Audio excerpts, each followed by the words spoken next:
Welcome to Suman study centre में आप सबों का स्वागत है। आज हम लोग क्लास 10th का मैथ का वास्तविक संख्या के बारे में थोड़ा सा देखते हैं। वास्तविक संख्या होता है क्या, वास्तविक संख्या में हमें क्या क्या पढ़ना होता है वो देखते हैं। वैसे पढ़ने के लिए तो वास्तविक संख्या में नंबर सिस्टम भी पढ़ना होता है। तो नंबर सिस्टम हम लोग class 6, class 7, class 8, class 9th तक पढ़े हैं।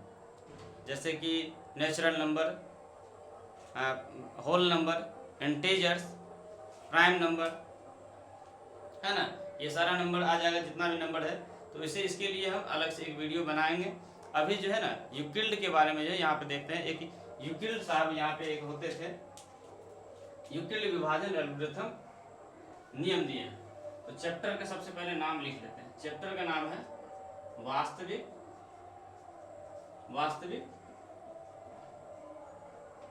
संख्याएं। चैप्टर का नाम क्या है? वास्तविक संख्याएं, जिसको इंग्लिश में रियल नंबर कहते हैं। रियल नंबर कहते हैं। तो हमें यहाँ पे मेन जो आज का जो मेन टॉपिक है वो यूक्लिड के बारे में समझना है कि यूक्लिड विभाजन होता है क्या। यूक्लिड विभाजन, यूक्लिड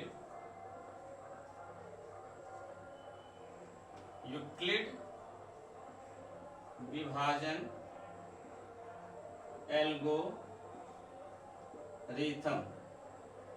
यूक्लिड विभाजन एल्गोरिथम, या इसको हम परिमेयिका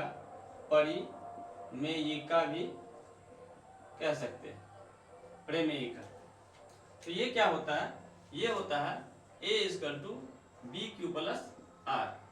अब आप लोगों को लगता होगा कि ये a=bq+r है क्या। तो ये a=bq+r का मतलब होता है कि भाज्य बराबर भाजक गुणे, बीच में कुछ नहीं है तो भूत प्रेत जो बिला के रहता है, तो बीच में गुना बिला के रहता है।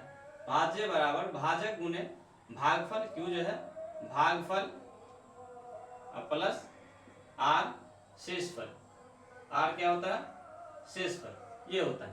तो ये कोई नया चीज तो नहीं है, ये तो तीसरी चौथी क्लास का जो है बात है। उसी चीज को यहाँ पे a=bq+r दिखाया है, जिसको हम लोग भाज्य को a कहते हैं, भाजक को b, भागफल को q और शेषफल को r कहते हैं। हाँ, यहाँ पे एक कंडीशन होता है। कंडीशन ये होता है कि 0 r b होगा। इसका मतलब ये हो गया कि जब भी हम किसी नंबर के साथ किसी नंबर में भाग लगाते हैं, जैसे कि यहाँ पे 2 ले लेते हैं, 2 में हम लोग 2 से 5 में भाग लगाते हैं, तो 2 2 जा यानी 2 दूनी 4, 5 में से 4 माइनस होगा 1 बचेगा। तो जिसको इसमें जो है ये 5 जो हमारा क्या है? भाज्य है, 5 भाज्य, और 2 क्या हो जाएगा? 2 भाजक, और 2 भागफल, और 1 जो है वो शेषफल हो जाएगा। 1 क्या हो जाएगा? शेषफल। यदि इसी को हम इस चीज पे सेट करते हैं, ये शेष जो है ये ना है शेषफल, ये शेषफल r, तो ये हमारा r हो गया। अब भाजक क्या होता है? भाजक जिससे भाग लगाते हैं, तो ये क्या है? a, ये b हो जाएगा भाजक, इसको b कहेंगे। अब भाज्य जो है ये a कहा जाता है, और भागफल को q कहते हैं। भागफल को क्या कहते हैं? q कहते हैं, है ना। तो यही चीज तो पढ़ना है यहाँ पे, यही चीज तो पढ़ना है कि a=bq+r। ये सारी चीज याद रखिएगा कि a को भाज्य कहते हैं, b को भाजक, q को भागफल, r को शेषफल। और ये इसमें हम इस चीज को प्रूफ भी कर सकते हैं। कैसे? a=bq+r। आप इस चीज को रख के देखिए, दोनों साइड जो है इक्वल टू आ जाएगा। a क्या है? 5 है, b 2, q 2 और r रिमाइंडर जो है वो 1 है। 5=2 दूनी 4 प्लस 1, 5=4 1 5। तो इस चीज को हमने अभी, ये कोई नया चीज नहीं है, ये तीसरी चौथी क्लास में रहता है। इस चीज को प्रूफ करके बच्चे को सिखाया जाता है। उसी चीज के बारे में यहाँ पे हम लोग थोड़ा सा और देखते हैं।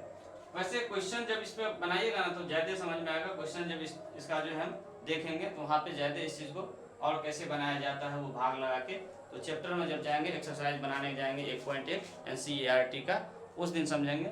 आज के लिए तो बस यही सब, थोड़ा सा और जो है LCM HCF देख लेते हैं और अगले दिन इसके लिए जो एक्सरसाइज का वीडियो बना देंगे। एक होता है HCF जिसको हम महत्तम समाप वर्तक कहते हैं। H से हो जाएगा हायर, C से कॉमन, F से फैक्टर, और एक होता है LCM लघुत्तम समाप वर्तक। L से लो, C से कॉमन और M से मल्टीप्लीकेशन। तो आज का जो मेन टॉपिक था हमारा यही था, बस इसी के लिए जो है एक छोटा सा वीडियो बनाए हैं। बाकी चैप्टर के लिए अगले दिन NCERT का 1.1 फिर से हम लोग शुरू करेंगे, आएंगे वहाँ पे जो है सब चीज़ को समझाया जाएगा कि A=BQ+R का यूज हम कहाँ करते हैं, जब सवाल हमारे सामने आएगा तो उस चीज़ को दिखाएंगे।